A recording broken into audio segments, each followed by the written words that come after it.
శుభములు, వందనాలు తెలియజేస్తూ ఉన్నాను. ప్రేమైనటువంటి దేవుని వారలారా, ఈరోజు మనం ధ్యానించేటువంటి అంశం, నన్ను నమ్ముడి అన్న ఆయన మాటలోని ఆంతర్యము ఏమిటి? నన్ను నమ్ముడి అన్న ఆయన మాటలోని ఆంతర్యమేమిటి? ప్రియులారా, నన్ను నమ్మండి, నమ్ముకోండి అని ఆయా సందర్భాలలో యెహోవాగా ఉన్నటువంటి దేవుడు చెబుతూ వస్తున్నాడు. అదేవిధంగా ఆయా దైవజనులు కూడా మేము చెప్పేటువంటి మాటలని నమ్మండి అని చెబుతూ వచ్చారు. యేసు ప్రభుల వారు కూడా నేను చెప్పేటువంటి మాటలని నమ్మండి, నన్ను విశ్వసించండి అని చెబుతూ వచ్చారు. అపోస్తలులను అలాగుననే చెప్పారు. నన్ను నమ్మండి అనేటువంటి మాటలోని ఆంతర్యము ఏమిటి? దేవుడు ఉన్నవాడని, సకల శక్తిమంతుడని, అనంతమైన జ్ఞానం కలిగినటువంటి వాడని, ప్రజ్ఞ కలిగినటువంటి వాడని, సమస్తమును కలగజేసి నడిపిస్తున్నటువంటి వాడని, మనకు జన్మను ఇచ్చినటువంటి వాడని, అనుదిన అవసరాలను తీరుస్తూ కాపాడుచున్నటువంటి వాడని, గతము వర్తమానము ఆయన తీర్చినట్టుగానే ఉన్నదని, మన భవిష్యత్తు కూడా ఆ మహానుభావుడి చేతిలోనే ఉన్నది అని నమ్ముచూ వస్తున్నాం. దేవుణ్ణి నమ్మాలి, యేసయ్యను నమ్మాలి అని ఎరుగుచూ కొనసాగుచున్నాం. మరి కొంతమందికి దేవుణ్ణి నమ్మండి, యేసయ్యని నమ్మండి అని చెబుతూ వస్తున్నాం. కొందరు ప్రబుద్ధులు చెబుతున్నటువంటి మాటలోని సదుద్దేశాన్ని పక్కకు పెట్టి, వాళ్ళ దేవుడు, వాళ్ళ యేసయ్య ఏమంటారు అనంటే, నన్నే నమ్మండి, నన్ను నమ్మనటువంటి వారిని చంపండి అని చెప్పాడు. అలాంటి వాడు దేవుడా? ఆ దేవుడు మనకు అవసరమా? వారిని మనం ఎందుకు నమ్మాలి అని నాశనానికి సిద్ధమైనటువంటి వారి స్వరాలను పెంచి ప్రపంచంలో మాట్లాడుతూ ఉన్నారు. నన్ను నమ్మండి అనంటే, నమ్మారనుకోండి, ఉదాహరణకి ఎవరికి లాభం? నమ్మలేదనుకోండి, ఎవరికి నష్టం? ఇందులో దేవునికి ఒరిగేదేంది, పోయేదేంది? నీ పూర్ణ హృదయంతోటి, నీ పూర్ణ మనస్సుతోటి, పూర్ణ ఆత్మతోటి, బలముతోటి, వివేకముతోటి నన్ను ప్రేమించండి అని అన్నాడు. ఆ మాటలోని ఆంతర్యం ఏంటి? గతంలో చెప్పుకున్నాం మనం. నీ పొరుగువాన్ని ప్రేమించండి. ఈ పూర్ణము అనేటువంటిది వాడిలో చూపించండి. అప్పుడు నన్ను ప్రేమించినట్టే అని అన్నాడు. అంటే నన్ను ప్రేమించండి అన్నటువంటి మాటలో స్వార్థము లేదు, గర్వము లేదు. ఎవరో పొగిడితే గాని ఆయన పేరు, ప్రతిష్ట, స్థాయి పెరుగుతుందా? ఎవరో తెగుడితే గాని ఉన్నపలంగా కూలిపోతుందా, తగ్గుతుందా? ఎవడండి, ఎంతటోడండి దేవుని ముందు ఈ మనిషి? అసలు సంబంధమే లేనటువంటి విషయం. నమ్ముతావా, నమ్మవా, పొగుడుతావా, పొగడవా, స్తోత్రం చేస్తావా, చేయవా, ఆరాధిస్తావా, ఆరాధించవా, పరలోకం కావాలనుకుంటావా, నరకమే కావాలనుకుంటావా, నువ్వేమన్నా అనుకోరబ్బాయి. నీ ఆలోచన, నీ మాట, నీ తీరు తెన్నులే నీకు తీర్పు తీరుస్తాయి.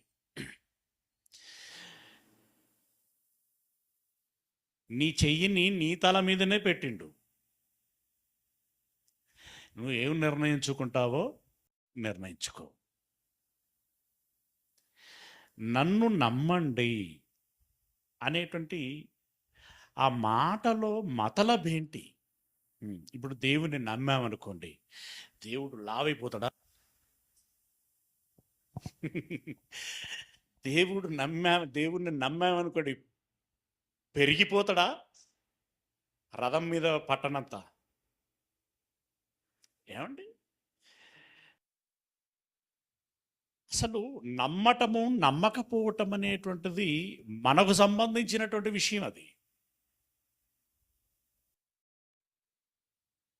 తద్మూలంగా ప్రయోజనమైన ప్రమాదమైన మనకు సంబంధించినటువంటి విషయం. అది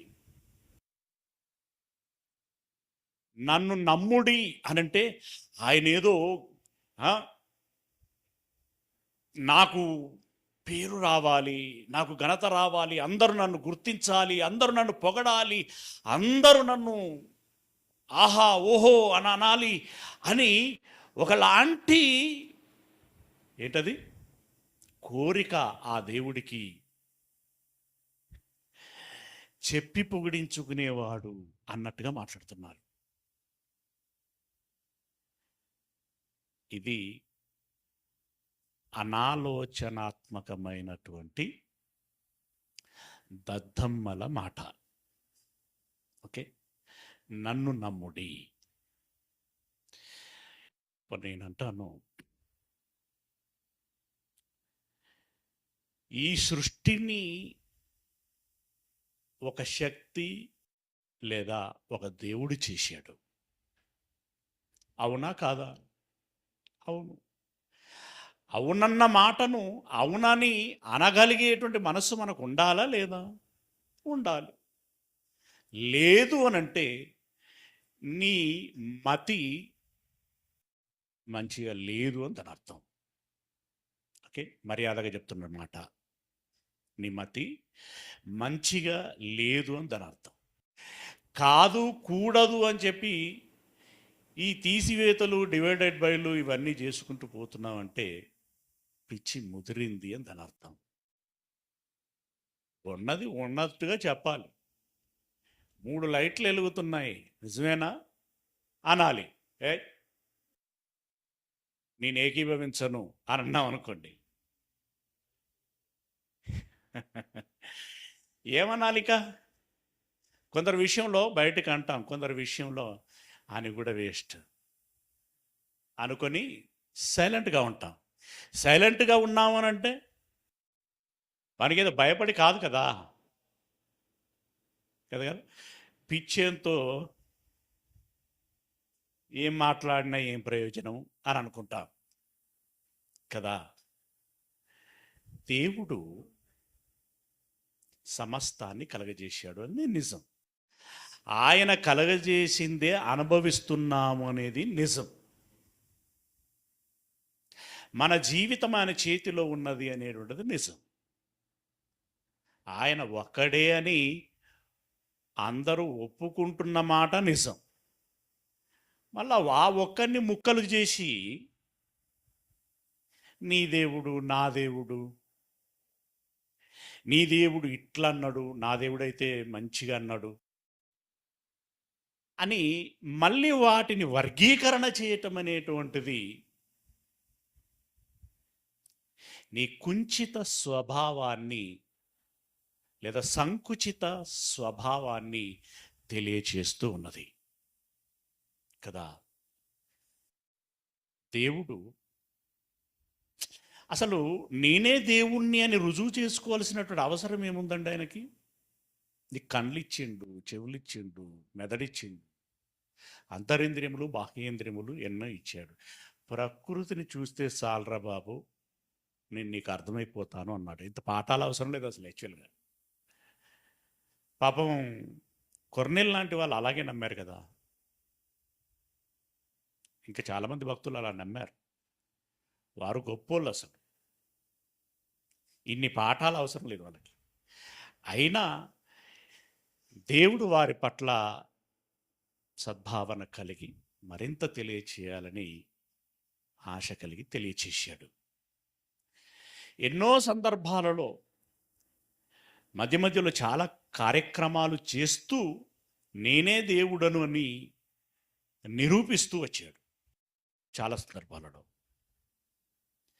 అలా నిరూపించినటువంటి వాటిలో ప్రత్యేకంగా ఈ లిఖితము చేయటము అనేటువంటిది ఇశ్రాయేలు జనాంగమును తన స్వంత జనాంగముగా లేదా తన సొంత స్వాస్థ్యముగా ఏర్పాటు చేసుకున్న తర్వాత ప్రారంభించాడు. ఆ లిఖితములలో ఒక లిఖితము ఏమిటి అనంటే, రే ఐగుప్తు దేశములో నుండి విడిపించి ఎండ కాచిన ఎడారిలో నుండి మిమ్మలను నడిపించి వాగ్దానం చేసినటువంటి పాలు తేనెలు ప్రవహించేటువంటి దేశములోనికి నడిపించి ఈ ప్రయాణం అంతటిలో ఎదురైనటువంటి ప్రతి సవాలులో నేనే నిజమైన దేవుడను అని మీకు నిరూపించుకున్నాను నేను అని అన్నాడు. నేను తప్ప వేరొక దేవుడు మీకెక్కడ నేనున్నాను అని చెప్పి అభయం వచ్చి ముందుకొచ్చిన వాడెవడు లేడు. నేను తప్ప వేరొక దేవుడు లేడురా, నేను తప్ప వేరొక దేవుడు మీకు లేడు. ఏమండి, ఇది ఆయన చెప్పుకోవలసిన పరిస్థితి వచ్చింది. నేనే రా నీ తండ్రిని అంటే ఎట్లుంటుందంటే మాట మామూలుగా ఫిజికల్గా, మరి నేనే రా నీ తండ్రిని అని అంటే అది ఏ స్థాయిలోనికి వెళ్తే ఆ మాట వస్తుంది? లేకుంటే పిల్లోడు అమ్మ నువ్వు నిజంగా మా అమ్మవేనా అని అన్నాడు అనుకోండి, ఎట్లుంటుంది మాట? నేనేరా నీ తండ్రిని అని చెప్పుకునేటువంటి, నేనేరా నీ దేవుణ్ణి అని చెప్పుకునేటువంటి మాట అంత తీవ్రంగా ఉంటుంది. అయినా చెప్పుకున్నాడు ఆయన, నేనే మీ దేవుడను, వేరొక దేవుడు లేడు. హోషేయ అనేటువంటి ప్రవక్త ద్వారా తాను తెలియచేసినటువంటి మాట 13వ అధ్యాయము హోషేయ గ్రంథము 13వ అధ్యాయము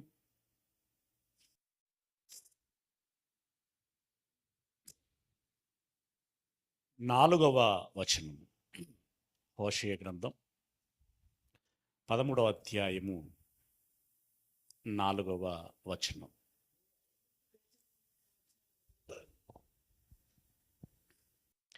మీరు ఐగుప్తు దేశములో నుండి వచ్చినది మొదలుకొని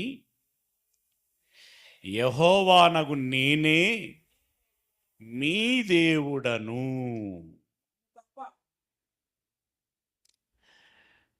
అంటే ఆ సీన్ అంతా అర్థం కావాలి మనకి. ఇక ఐగుప్తులో నుండి విడిపించటము అనే ఆ 10 సూచక్రియలు చేసి దేవుడే యెహోవాయే నిజమైనటువంటి దేవుడు నిరూపించుకున్నాడు. వాగ్దానం చేసినటువంటి నేలలో కాలు మోపించాడు. దాని అంతటినీ రిమైండ్ చేసుకోవాలి ఈ మాటలు. ఓకేనా? మీరు ఐగుప్తు దేశములో నుండి వచ్చినది మొదలుకొని యెహోవానగు నేనే మీ దేవుడను, నన్ను తప్ప నీవు ఏ దేవునిని ఎరుగవు. ఎవర్రా మీకు మళ్ళీ పరిచయం చేసుకున్నాడు? ఎవడు? నేను ఐగుప్తు దేశంలో నుండి విడిపించి తీసుకొస్తున్నప్పుడు నేను మీకు అభయం ఇచ్చి విడిపించుకొని వచ్చాను. నేను రాకముందు మిమ్మల్ని విడిపిస్తానని ఎవడైనా చెప్పాడు మీకు? చెప్పలేదు. అయినా మీరు వెళ్ళాల్సినటువంటి అవసరం లేదు, ఇక్కడ ఇటుకలు కూడా చేయాల్సినటువంటి అవసరం లేదు, దాసులుగా బ్రతకాల్సినటువంటి అవసరం లేదు, మీకు స్వాతంత్రం ఇస్తానని చెప్పినటువంటి వాడు ఎవడైనా ఉన్నాడరా? లేడు కదా. ఆకలేస్తే నేనే పెడుతుంది, దాహమేస్తే నేనే ఇస్తుంది, శత్రువులు వస్తే నేనే పారదోలితిని. ఎవడరా నేను దేవుడును అని చెప్పి నాకు సమానంగా మీ యొద్దకు వచ్చి మీకు అభయం ఇచ్చిన వాడు అంటాడు. ఐగుప్తు దేశములో నుండి వచ్చినది మొదలుకొని యెహోవానగు నేనే మీ దేవుడను, నన్ను తప్ప నీవు ఏ దేవునిని ఎరుగవు. No chance at all. మరి మాకు ఆకాశ దేవత ఉన్నది కదయ్యా. పిచ్చోడా, మతి చెలించిన వానికి ఎన్నో కనబడుతూ ఉంటాయి. మీరు ఎప్పుడైనా గమనించారా? అంటే పిచ్చి పట్టింది అన్నటువంటి వాళ్ళని మనం చూస్తాం. నవ్వుతాడు, ఒకమేటో తిప్పుతాడు, కిందికి అంటాడు, మీదికి అంటాడు, ఎవరినో కొట్టినట్టుగా ఉరుకుతూ ఉంటాడు, ఎవడో కొడుతున్నట్టుగా భయపడి పారిపోతూ ఉంటాడు. మనకి ఎన్నెన్ని కనబడుతున్నాయో మరి. అంతే కదా, యాక్షన్ ఉన్నదంటే ఏదో అవుతూ ఉంటుంది. అది నిజమా? కాదు. అలాగే మీరన్నవి అనుకుంటున్నవి, కానీ నిజానికి దేవుడు ఎవడూ లేడు. ఉంటే తీసుకొచ్చి నా ముందర పెట్టండి అని అన్నాడు ఆయన. నాతో మాట్లాడించండి అని అన్నాడు.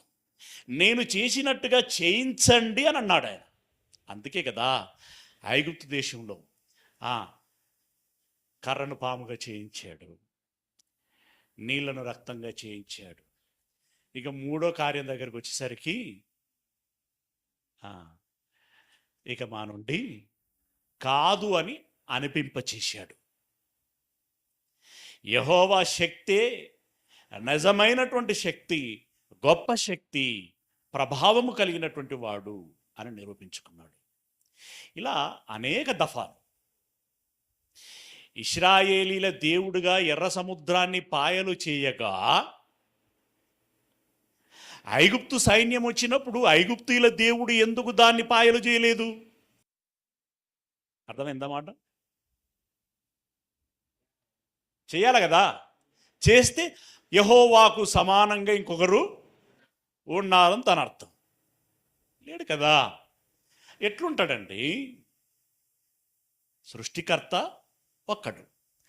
ఆ ఒక్కడుగా తాను నిరూపిస్తూ వచ్చి ఇక్కడ చెప్తున్నటువంటి మాట, నేనే మీ దేవుడను, నన్ను తప్ప నీవు ఏ దేవుని ఎరుగవు. ఎరగవంటే అనుభవం లేదు నీకు. ఆ అనుభవాన్ని ఇచ్చిన వారు ఎవరు లేరు, నువ్వు పొందలేదు. నేను తప్ప రక్షకుడును లేడు. నేనే దేవుడను, నేనే రక్షకుడను అన్నాడు. ఇది అందరికీ వర్తించేటువంటి మాట. కానీ ఈ సందర్భం చూసి కొంతమంది కొంచెం ఒక లిమిట్లో బాండ్ అయిపోయి ఇది ఇశ్రాయేలీయులకై చెప్పాడు కదా అని అంటుంటారు. యెహోవా అందరికి దేవుడు కాదా? యెహోవా అందరికి రక్షకుడు కాదా? అందరికి రక్షకుడు. విశాల మనస్సు ఉన్నటువంటి వారు దాన్ని స్వాగతించగలుగుతారు. లేనటువంటి వారు దాన్ని ఇలాంటి ఏదో ఇది ఇశ్రాయేలులో చెప్పాడు కదా, ఫలానాలో చెప్పాడు కదా, మనకి ఎలా వర్తిస్తుంది అని చెప్పేటువంటి మాటలు ఉంటాయి. It's okay. అందరికీ చెప్పినటువంటి మాట ఒకటి తెలుసు కదా, ఏంటది? సరే, చాలా మాటలు ఉన్నాయి. ఇప్పుడు ఈ సందర్భానికి మనకు చెప్తున్నటువంటి మాట, నిత్య జీవము ఇచ్చేదననున్నదియే నేను లేదా ఆయన మనకు చేసిన వాగ్దానం. ఇది యోహాను మొదటి పత్రికలో 2వ అధ్యాయము 25వ వచనంలో ఉంటుంది. ఏం వాగ్దానం చేశాడు ఆయన? నిత్య జీవము ఇచ్చేదను అని ఆయన మనకు వాగ్దానం చేశాడు. దాన్ని మనం పొందుకోవాలి, ఆ అవకాశాన్ని సద్వినియోగం చేసుకోవాలి. ఇప్పుడు మన లక్ష్యాలు, మన గమ్యాలు, మన పరీక్షలు ఇక్కడ ప్రూవ్ చేసుకోవాలి. మనం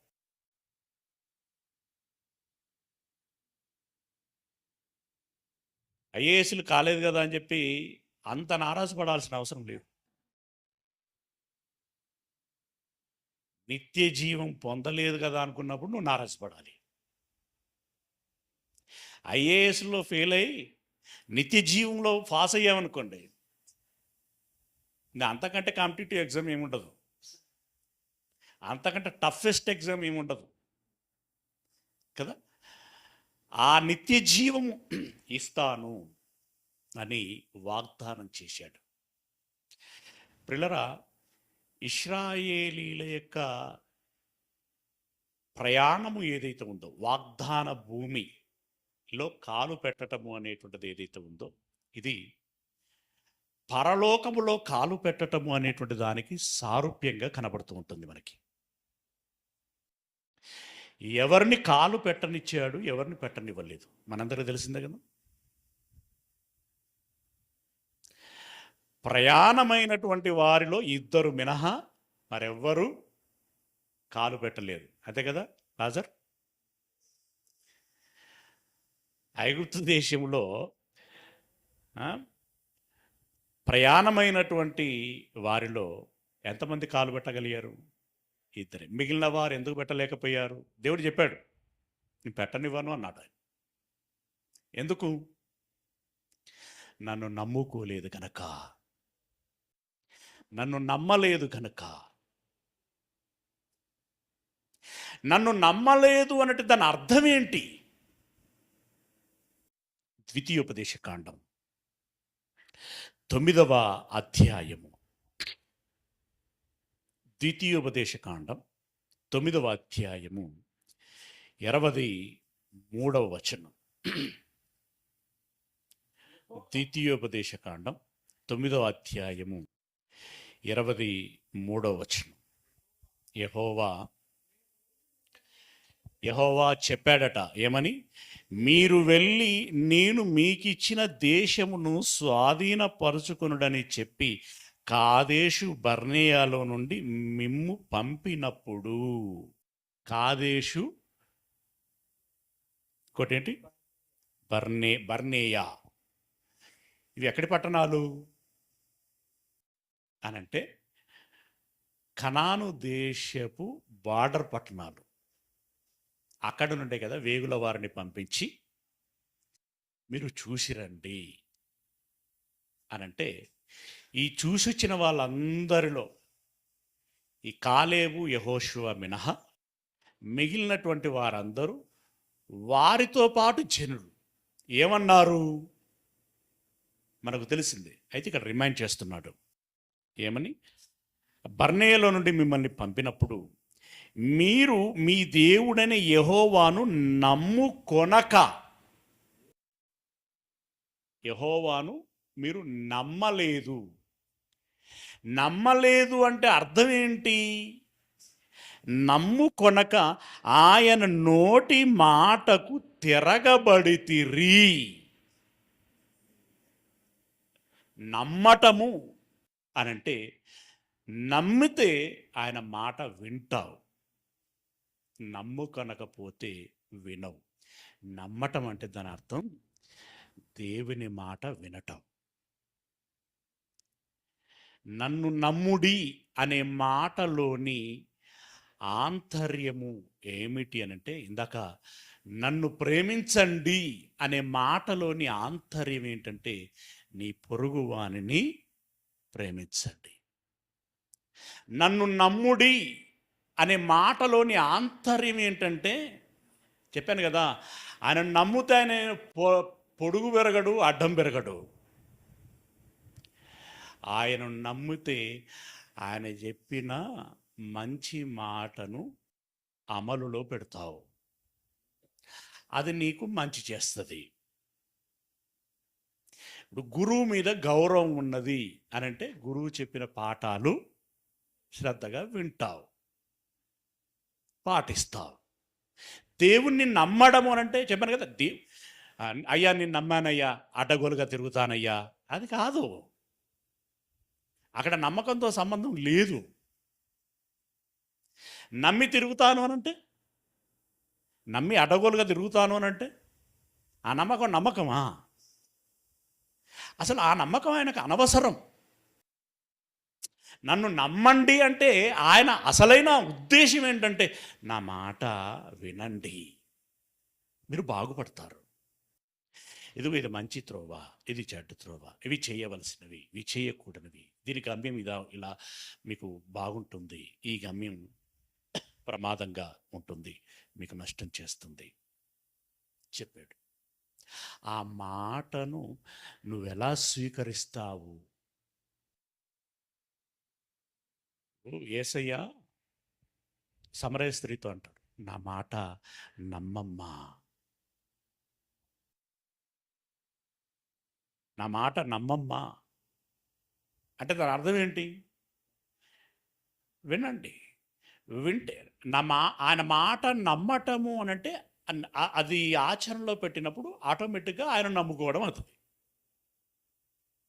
అంతిమంగా ఆయనను నమ్ముకోవటం అవుతుంది. ఆయన నమ్ముకోవటం అంటే మాట వినటం అంతే, ఆచరణలో పెట్టి. నన్ను నమ్మండి అనేటువంటి మాటలో దేవుని స్వార్థము లేదు, దేవునికి ఏదో ఒరిగేది లేదు.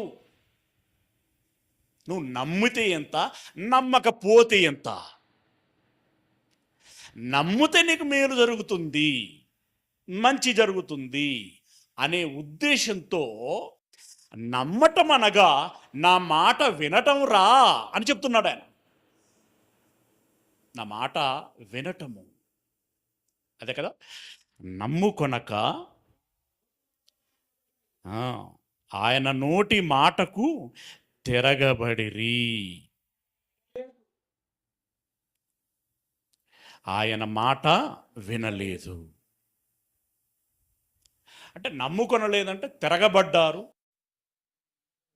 మాట వినలేదు అంటే వెళ్ళాలి, నేనున్నాను, మీరు వెళ్ళండి అని చెబితే వినలేదు. అబ్బబ్బే వద్దు, మాకు నమ్మకము లేదు, మేము తిరిగి వాళ్ళు తొక్కినా తన్నినా పర్వాలేదు, ఆ ఇటుకలు చేసుకుంటేనే వాళ్ళు పోసిన గంజి తాగుకుంటా ఉంటాం అని వెనకకు పోదామని చెప్పి చాలా ఒత్తిడి చేశారు కదా, ఒత్తిడి చేశారు. అయితే బిడ్డ మీకు నమ్మకం లేదు కదా అంటే, నా మాట వినరు కదా, అనుభవించండి అని చెప్పి, ఇప్పుడు ఇట్లా పోయే అవసరం లేదు, గట్ల తిరిగి రండి అన్నాడు. దానికి 40 సంవత్సరాలు పట్టింది. 40 సంవత్సరాలు అక్కడ పట్టింది, ఈ ఐగుప్తు దేశం నుండి వచ్చినందుకు పట్టలా. ఇది just simple way, short cut way ఆయన ముందు చూపెట్టింది. ఇట్లా తిరిగి వచ్చేసరికి 40 సంవత్సరాలు పట్టింది. ఆ 40 సంవత్సరాలలో పిట్టలు రాలిపోయినట్టు అందరూ రాలిపోయారు, కాలేబు, యెహోషువ మినహా. లేకపోతే బాధాకరమైనటువంటి విషయం ఏంటంటే, ఇప్పుడు సింపుల్గా మన ఆలోచన, మోషే ఎట్లాంటి వాడు? చెడ్డాడు.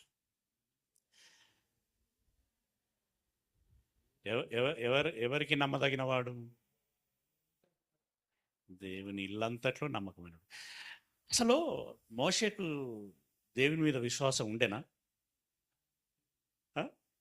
ఎప్పుడు కనబడదు నీకు? ఎక్కడ కనబడదు?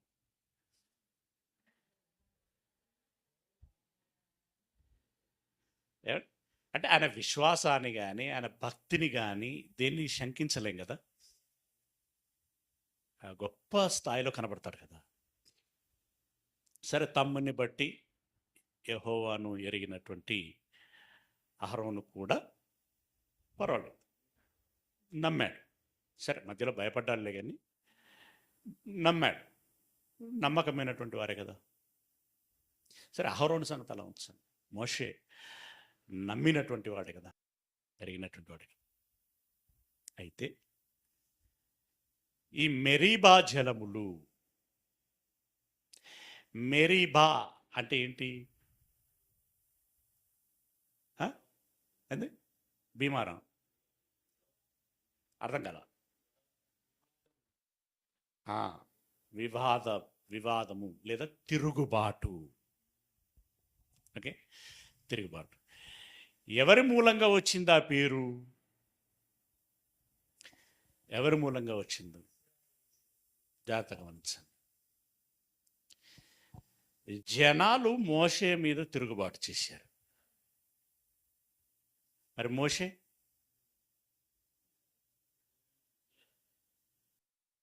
అతల అక్కడుంది. మోషే విశ్వాసం మీద మనకు ఎలాంటి సంశయం లేదు. కానీ ఆ విశ్వాసమునే దేవుడు నిలదీశాడు.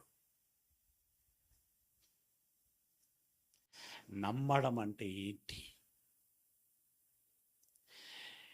ఇప్పుడు బర్నేయ దగ్గర ఏం చెప్పాడో మనం విన్నాం. ఇప్పుడు మోషే విషయంలో ఏం చెప్పాడట? మోషే చెప్పుకుంటున్నాడు. ఏమంటే జరిగినప్పుడు, జరిగిన తర్వాత మోషే రిపీట్ చేశాడు వాడిని. జరిగినప్పుడు సంగతి ఒకసారి ఆలోచించి జరిగిన తర్వాత ఏం చెప్పాడనేది చూద్దాం. సంఖ్యాకాండము 20వ అధ్యాయము, సంఖ్యాకాండం 20వ అధ్యాయము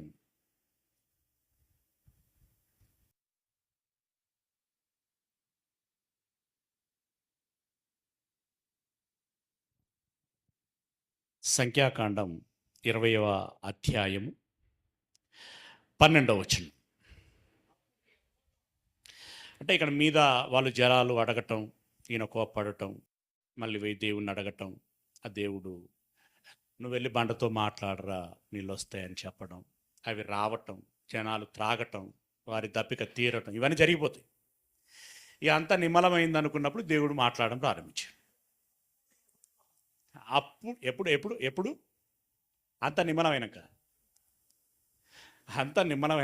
దేవుడు మాట్లాడటం ప్రారంభించాడు. అప్పుడు యెహోవా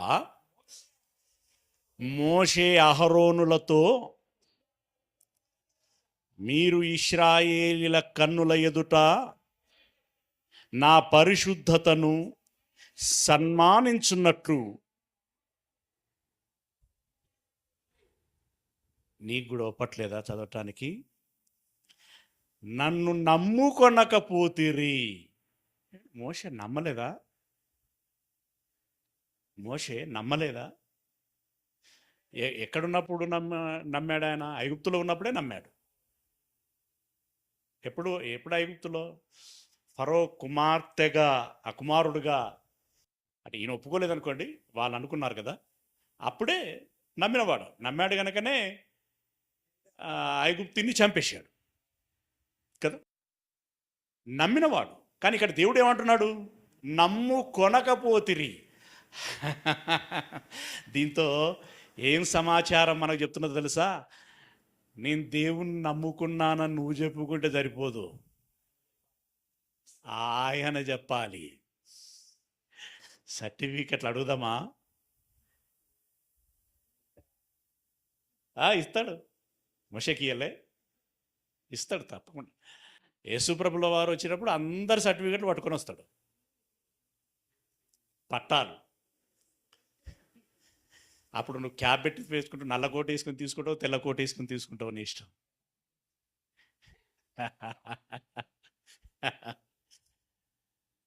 నువ్వు నమ్ముకొనకపోతే అని అంటున్నాడు మోషేను. అదేంటి? ఇప్పుడు మనకైనా ఏమనిపిస్తుంది? మోషే నమ్ముకోకపోవటం ఏంటి? ఇప్పుడు మోషే నమ్ముకోకపోవటం ఏంటి? నమ్ముతేనే కదా అంత తెగించాడు, అంత సాహసం చేశాడు. పైగా అల్పకాలము పాప భోగములు అనుభవించుట కంటే క్రీస్తుని గురించిన నిందను అనుభవించుట గొప్ప భాగ్యమని ఎంచుకొని ఫరో కుమార్తె యొక్క కుమారుడనని చెప్పుటకు ఆయన ఒప్పు కొనలేదు. అక్కడే ఫుల్ ఫ్లెడ్జ్గా మనకు కనబడుతుంది కదా. అలాంటి ఆయనను పట్టుకొని దేవుడు అంటున్నాడు, ఎంత అన్యాయంగా అంటున్నాడు చూడండి. కాదా? అంటలేడా? ఉన్నదా? మరి నువ్వు నన్ను నమ్ముకొనలేదు అని అంటున్నాడు. అరే ఏంటి ఇట్లా అంటున్నాడు అని అంటే చెప్తాడు. ఇక కిందికెళ్ళండి. నమ్ముకొనకపోతిరి కనుక ఈ సమాజమును నేను వారికి ఇచ్చిన దేశములోనికి మీరు తోడుకొని పోరు. నన్ను నమ్మలేదు కాబట్టి మీరు వెళ్ళర్రా అని అన్నాడు. అంతే. అరే నమ్మినదేవా నేను చెప్తున్నా కదా, నువ్వు నమ్మలేరు కనుక వాగ్దాన భూమిలో నువ్వు కాలు పెట్టొద్దు అన్నాడు. మోషేను అహరోను ఇద్దరు నన్ను మీరు కాలు పెట్టొద్దు అన్నాడు. ప్రభువా నేను నమ్మాను. నోరు మూసుకో అన్నాడు. అది వివరంగా చెప్పుకుంటాడు పాపం మోషే. మళ్ళీ తర్వాత ద్వితీయోపదేశకాండం మళ్ళా మాట్లాడకు నువ్వు అన్నాడు. మోషేను పట్టుకొని అంత క్లాస్ ఇస్తే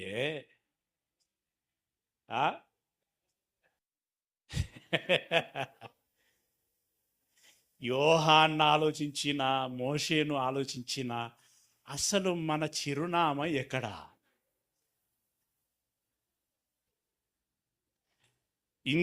ఇంత మతలబు ఉంటే ఒక పాస్టర్ అంటాడు, ఈయన చాలా చెప్పినా అంత అవసరం లేదు, భయపడాల్సిన అవసరం లేదు, మనం నమ్ముకున్నాం, ఒకసారి క్రీస్తు యేసు రక్తం చేత కడగబడ్డాం, అయిపోయింది, పరలోకం పోతాం అని చెప్పేసి చిటుకున తేల్చేసిండు ఆయన. ఇదొకటి. దేవుడు తన పిల్లల్ని తాను నరకంలో పడేసుకుంటాడా? మరి మోషే ఎవల పిల్లగాడు? మోషే ఎవల పిల్లగాడు? దేవుడి పిల్లగాడు కదా. ఆయన ఏమన్నాడు? డోంట్ ఎంటర్, నీ పాదమందులో మోపటానికి వీలు లేదు అని అన్నాడు. 24 వచనం చూడండి. 24 వచనం. అహరోను ఇక్కడ అహరోను చంపేస్తాడు. అహరోను తన పితరులతో చేర్చబడును ఎలయనగా మెరీబా నీళ్ళ యుద్ధ. ఇక్కడేమన్నాడు? ముందేమన్నాడు? నన్ను నమ్మలేదు అని అన్నాడు. ఇక్కడేమంటున్నాడు? అంటే నమ్మకపోవటం అంటే దాని అర్థం ఏంటి? అది మనం నమ్మడం అంటే ఇది చాలా సులువు అండి. నేను నమ్ముకున్నానని చెప్పడం చాలా సులువు. అది కాదు. నువ్వు నమ్మినవా నమ్మలేదా అనేటువంటిది ఆచరణలో తెలుస్తుంది. ఆయన మాట విన్నావా వినలేదా? ఏమన్నాడు? ఎంత కఠినంగా చెప్పేసాడు చూడండి, స్ట్రైట్గా. నా మాట వినక నమ్మకపోవటం అంటే ఆయన మాట వినకపోవటం. ఆయన మాట వినకపోవటం అంటే తిరుగుబాటు చేయటం. ఇంతుంది మతలబు. ఆయన మాట వినకపోవటం అంటే యెహోవాకు తిరుగుబాటు చేయటం. యెహోవాకు తిరుగుబాటు చేసేవాడైనా మనగలడా? ఏమండి? సీనాయి పర్వతము నుండి ప్రారంభమైన తర్వాత అహరోను కూడా ఏమనుకొని ఉంటాడు? దేవుడు నన్ను యాజకుని చేశాడు, వా గొప్ప ప్రీస్ట్గా, నాయకుడిగా మా తమ్ముడు మోషే ఉన్నా ప్రీస్టునిగా మాత్రం నన్నే చేశాడు. నా యాజకత్వంలో ఇశ్రాయేలు సమాజాన్ని పాలు తేనెలు ప్రవహించేటువంటి కనాను దేశానికి తీసుకువెళ్ళబోతున్నాను అని అనుకున్నాడు. చివరికి చూస్తే తీసుకుపోవటం సంగతి పక్కకు పెట్టండి, ఆయనే వెళ్ళలేనటువంటి పరిస్థితి. ఎందుకు? నా మాట వినలేదు. ముందేమన్నాడు? నన్ను నమ్ముకొనలేదు అని అన్నాడు. నెక్స్ట్ ఏమంటున్నాడు? నా మాట వినలేదు అని అన్నాడు. ఆ నెక్స్ట్ ఏమన్నాడు? నా మీద తిరుగుబాటు చేసి తిరిగి. నమ్మడం అంటే ఆయన మాట వినటం. నమ్మటం అంటే నమ్ముకున్నాను. ఇది ఇది దీనికి కొలమానం ఏంది? నేను అందరూ చెప్తారు. కొలమానం ఏంటి? కొలమానం ఏంటంటే ఆయన మాట నువ్వు విని అనుసరిస్తున్నావా లేదా? అనుసరిస్తే నమ్ముకున్నట్టు. ఆచరణ లేకపోతే నువ్వు నమ్మనట్టే. నేను నమ్ముకున్నానని నువ్వు ఎన్ని వేదికల మీద సాక్ష్యం ఇచ్చినా, నేను నమ్ముకున్నాను అని చెప్పి గొంతి చీల్చి అరిచి కేకలు వేసినా అది నాట్ కౌంటెడ్. అది ఎప్పుడు కౌంట్లోకి వస్తుంది అని అంటే ఆచరణలో పెట్టినాం. నమ్మడం అంటే ఆయన మాట వినటం, దాన్ని ఆచరణలో పెట్టటం. ఆంతర్యం అది. నా మాట వినక నా మీద తిరుగుబాటు చేసి తిరిగి కనుక నేను ఇశ్రాయేలీలకు ఇచ్చిన దేశమందు అహరోను కాలు పెట్టడు, ప్రవేశించడు అని అన్నాడు. అక్కడనే చంపేశాడు. సింపుల్గా చంపేశాడు. మరి నిన్ను నన్ను మనల్ని పరలోకంలో కాలు పెడతాను ప్రభువా, కాలు పెడతాను ప్రభువా, ముందు వరుసలో పంపిస్తే ఇంక చాలా మంచిది, కనీసం లాస్ట్ వరుసలోనైనా పర్వాలేదయ్యా అని అన్నా. ఫస్ట్ లాస్ట్ కాదురా, అసలు నీకు ఛాన్సే లేదంటే ఎంత భయంకరంగా. భక్తి మన పాట ద్వారా భక్తి బరువెంత. మన భక్తి దేవుని త్రాసులో మన భక్తి బరువెంత. ఇక్కడ తెలుస్తుందండి మన బరువు ఎంత ఉండాలో. మోషేను పోల్చుకో, పోల్చుకో. అవసరం అనవసరమైన వాళ్ళతో పోల్చుకుంటా ఉంటాం మనం.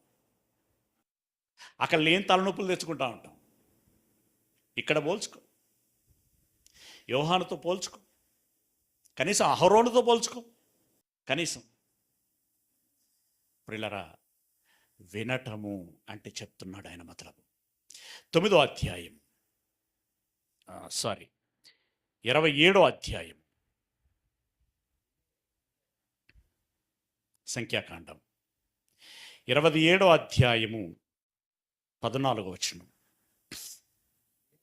ఎలయనగా సీను అరణ్యములో సమాజము వాదించినప్పుడు ఆ నీళ్ళ యొద్ద వారి కన్నుల ఎదుట నన్ను పరిశుద్ధపరచక నా మీద తిరగబడితిరి. ఆ నీళ్లు సీను అరణ్యమందలి కాదేశులో ఉన్న మెరీబా జలములే. అప్పుడు మోషే యెహోవాతో ఇట్లనెను, యెహోవా సమస్త మానవుల ఆత్మలకు దేవా, యెహోవా సమాజము కాపర్లేని గొర్రెల వలె ఉండునట్టు ఈ సమాజం మీద ఒకరిని నియమించుము. అంటే మోషే పోస్ట్ కూడా ఊస్ట్ అవుతున్న సందర్భంలో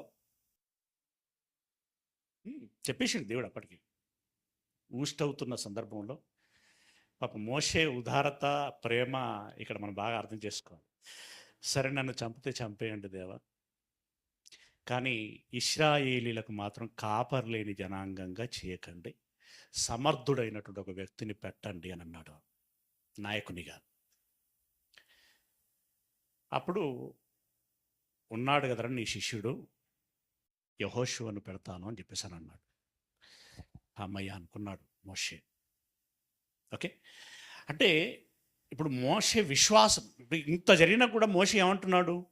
ఇశ్రాయేలీలను కాపర్లేని జనాంగమునుగా చేయకు తండ్రి.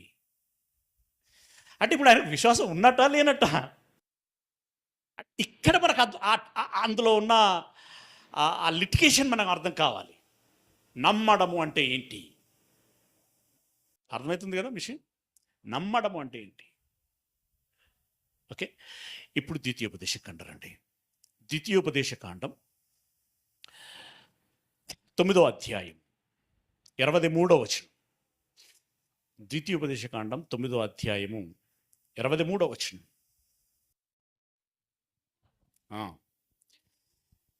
మీరు వెళ్ళి నేను మీకిచ్చిన దేశమును స్వాధీనపరచుకొనుడని చెప్పి కాదేశు బర్నేయలో నుండి మిమ్మును పంపినప్పుడు మీరు మీ దేవుడైన యెహోవాను నమ్ముకొనక ఆయన నోటి మాటకు తిరగబడితిరి, ఆయన మాటను వినలేదు.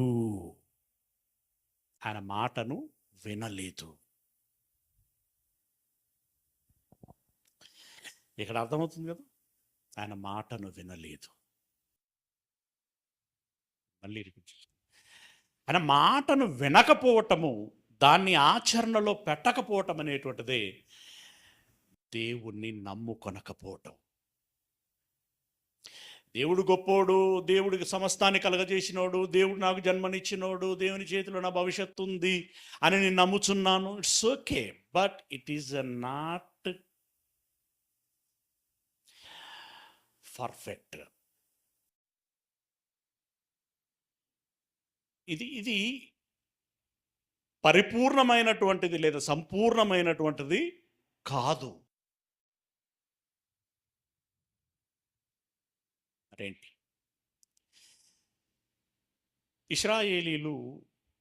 ఇశ్రాయేలీల మీదకి అమ్మోనీయులు, మోయాబీలు యుద్ధానికి వచ్చారు. అప్పుడు రాజు యెహోషాపాతు. ఈ జనాల సంగతి మనకు తెలిసిందే కదా, ఎప్పుడు నమ్ముతారో ఎప్పుడు నమ్మరో తెలియదు. ఎప్పుడు సొంత ఇంట్లో ఉంటారో, ఎప్పుడు ఎదురున్న ఇంట్లో ఉంటారో తెలియదు. ప్లేట్ పిరాయించటం అన్నమాట, సమయ సందర్భాలను బట్టి. అలాంటి సందర్భంలో తన జనాంగములో ఒక స్ట్రెంథనింగ్ తీసుకురావటం కోసం, వాళ్ళకు బూస్ట్ చేయటం కోసం యెహోషాపాతు మాట్లాడుచున్నాడు. ఏమని మాట్లాడుచున్నాడు అని మనం చూసినట్టయితే, దినవృత్తాంతముల గ్రంథము 2వ 20వ అధ్యాయము, దినవృత్తాంతముల గ్రంథము 2వ 20వ అధ్యాయము 20వ వచనం. 20వ అధ్యాయము 20వ అధ్యాయము 20వ వచనం. 20. అంతటా వారు ఉదయముననే లేచి తెకోవా అరణ్యమునకు పోయిరి. వారు పోవుచుండగా యెహోషాపాతు నిలవబడి, యూదా వారలారా, యెరూషలేము కాపురస్తులారా, నా మాట వినండి. మీ దేవుడైన యెహోవాను ఏం చేసుకొనుడి? నమ్ముకొనుడి అని అన్నాడు. నమ్ముకొనుడి అని ఇక అక్కడ క్లోజ్ చేయాల. నమ్ముకొనుడి అని ఏమంటున్నాడు? అప్పుడు మీరు స్థిరపరచబడుదురు, ఆయన ప్రవక్తలను నమ్ముకొనుడి. ఇక్కడ ఈ కాంటెక్స్ట్ని జాగ్రత్తగా గమనించాలి. ప్రవక్తను నమ్ముకోవడం ఏంది? యెహోవాను నమ్ముకోండి అన్నంతవరకు ఓకే. ప్రవక్తలను నమ్ముకోండి అని అంటే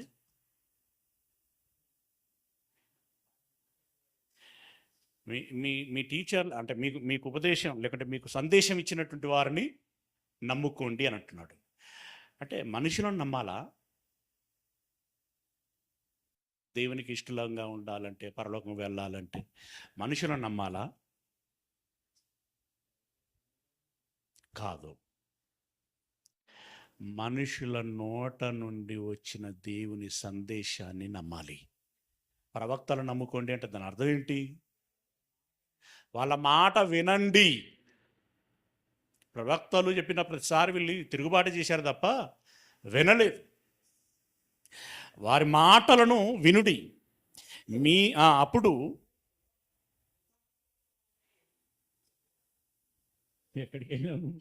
అయ్యా లాంగ్ జంప్ చేసినాం.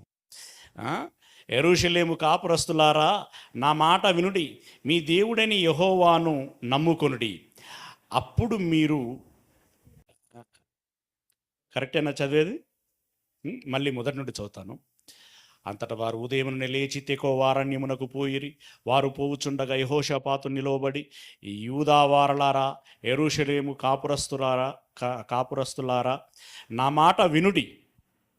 ఒకటి, మీ దేవుడైన యెహోవాను నమ్ముకొనుడి, అప్పుడు మీరు స్థిరపరచబడుదురు. ఆయన ప్రవక్తలను నమ్ముకొనుడి, అప్పుడు మీరు కృతార్థులవుదురని చెప్పాను. అప్పుడు మీరు కృతార్థులవుదురు అని అంటే ప్రవక్తల మాటలు విన్నప్పుడు కృతార్థులవుతారంటే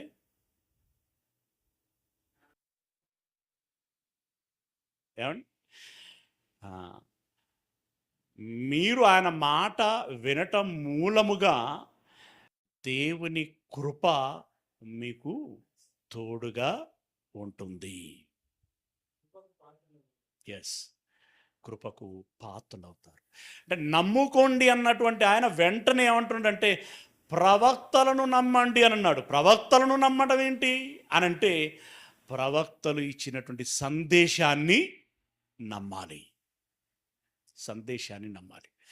అంటే ఇప్పుడు ఈ హోల్ రెఫరెన్స్లు అంతట్లో కూడా నమ్మడము అని అంటే ఆ వచనాలు ఏం నొక్కి చెప్పాయి?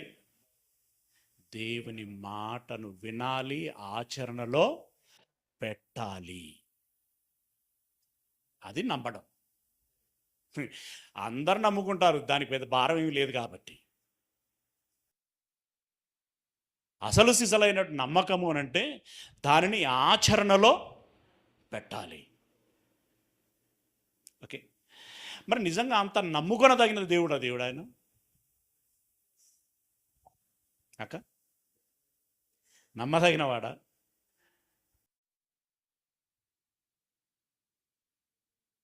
ఆ మాట చూసుకొని ఊహించుకుందాం.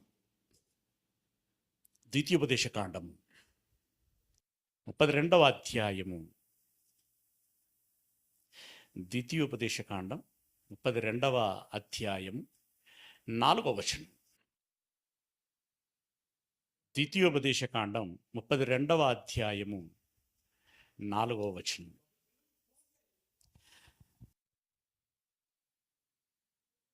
రెండవ అధ్యాయం 4వ వచనం. ఆయన ఆశ్రయదుర్గముగా ఉన్నాడు.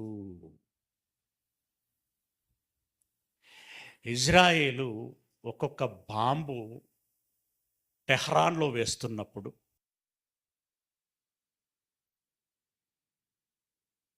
శవాల కుప్పలు పడుతున్నప్పుడు క్షతగాత్రులుగా పారిపోయి తలదాచుకున్నప్పుడు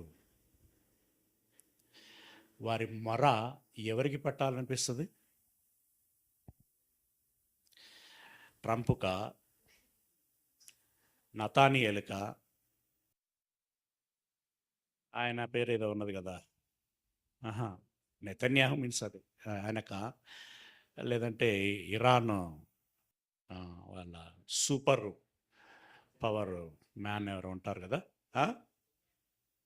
ఖుమైనీ అంటే వాళ్ళ కొడుకు, వాళ్ళ కుమారుడు, ఎవరు చెప్పుకోవాలి? సరే, ఎవరో ఒకరు, ఎవరు చెప్పుకోవాలి? చైనా ప్రెసిడెంట్గా, ఇండియా ప్రధానిక, రష్యా ప్రెసిడెంట్ పుతిన్కా, ఎవరు చెప్పుకోవాలి? మీకు ఎవరు జ్ఞాపకం వస్తారు? ఎవరు దిక్కు?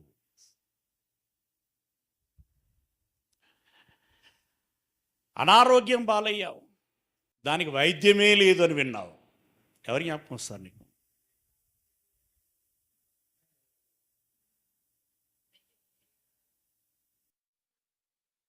ఎండలు రోజు రోజుకి పెరిగిపోతున్నాయి, వార్తలు భయంకరంగా వినబడుతున్నాయి, అమ్మో అని అనిపిస్తుంది.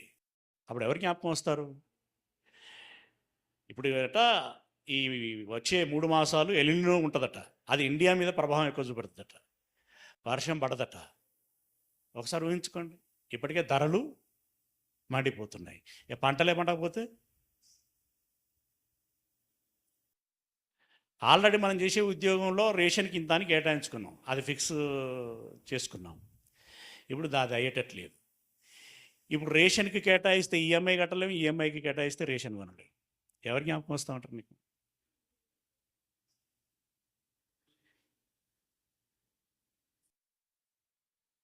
వర్షం పండాలన్నా, పంట పండాలన్నా, చల్లదనం ఉండాలన్నా, ఆరోగ్యం నెమ్మదిగా ఉండాలన్నా, జీవితం సమాధానంగా కొనసాగాలన్నా నీ ఆశ్రయ దుర్గం దేవుడు. దేవుని శరణులోనికి నువ్వు వెళ్ళు. దేవుడు ప్రపంచానికి ఆశ్రయ దుర్గం దేవుడు. ఏమండి, ఆయన ఉన్నాడలా, ఆయన కట్టాడిలా. ఆయననే మనం చేరాలి, ఆయననే అడగాలి. తర్వాత ఆయన కార్యము సంపూర్ణము, వంకర పెట్టగలవాడెవడు. ఇది వంకర ఉన్నది దేవా, నువ్వు చేయలేకపోయినా అంటే అయితే చక్కగేదో చూపెట్టరా అని అంటాడు ఆయన.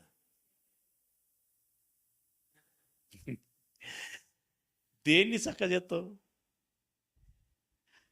ఆయన ఎలా చేయాలనుకున్నాడో అలా చేశాడు సంపూర్ణం. అందుకే 6 దినాల కార్యం చేసిన తర్వాత 7 దినాల కార్యం చేసిన తర్వాత వెనకకు తిరిగి చూసుకొని ఏమన్నాడట, ఆయనే ఇవన్నీ మంచివి, సంపూర్ణము.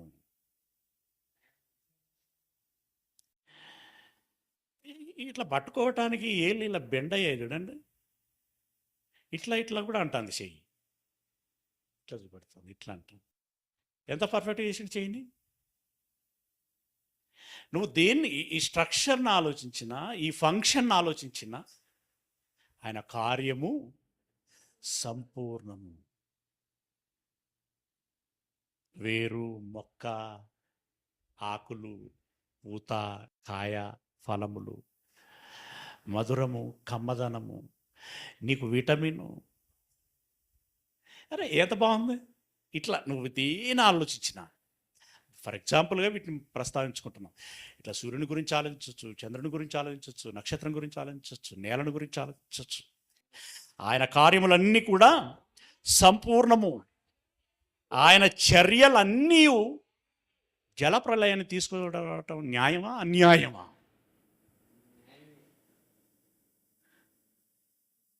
ఆయన చర్యలన్నీ ఏదైనా తోటలలో నుండి అవ్వను ఆదామును ఎలాగొట్టడం ఎంత అన్యాయం. అసలు ఉంచుకోవటం న్యాయం అని ఎవరు చెప్పిండ్రా నీకు?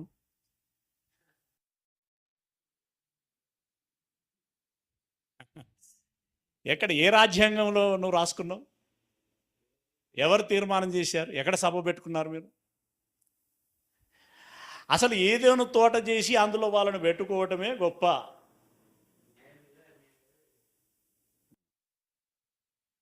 అలాగే ఇప్పుడు ఇశ్రాయేలీలు ఐగుప్తు దేశమునకు వెళ్ళి 400 సంవత్సరాలు బానిస బ్రతకటం న్యాయమా అన్యాయమా? దేవుని జనాంగమైనటువంటి ఇశ్రాయేలీ వారిని 400 సంవత్సరాలు ఐగుప్తీయులకు దాసులనుగా ఉంచాడు. అది న్యాయమా అన్యాయమా? మీరు చెప్పాలి. ఎట్లా?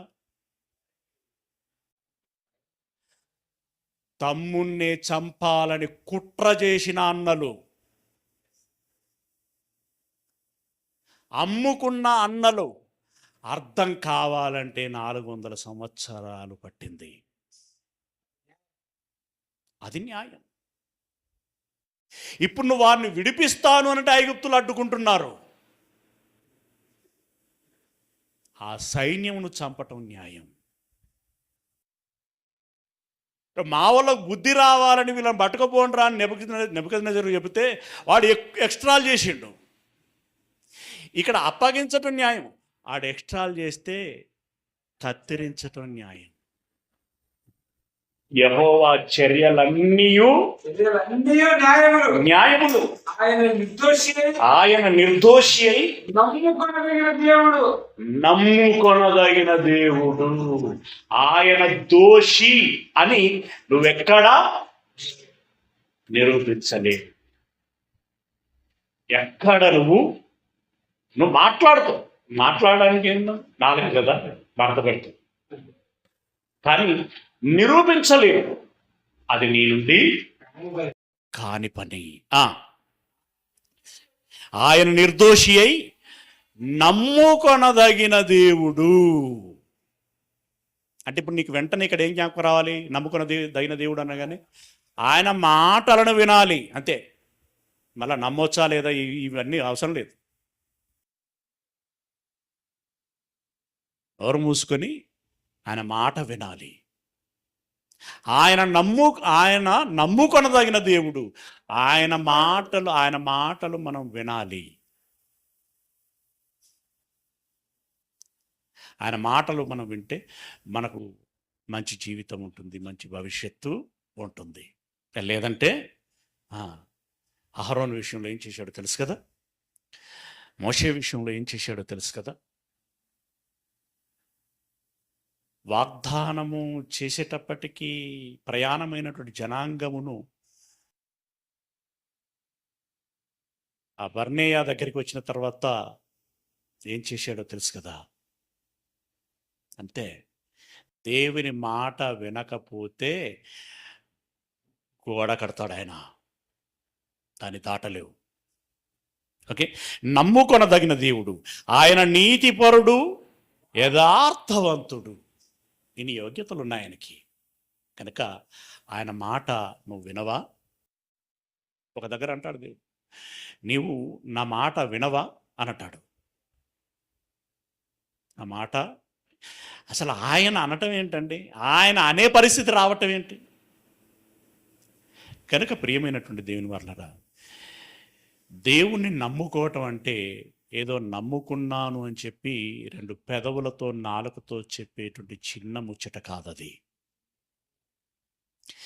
దేవుణ్ణి నమ్ముకోవటం అంటే ఆయన ఆజ్ఞలను శిరస వహించటం, ఆయన మాటకి లోబడటం,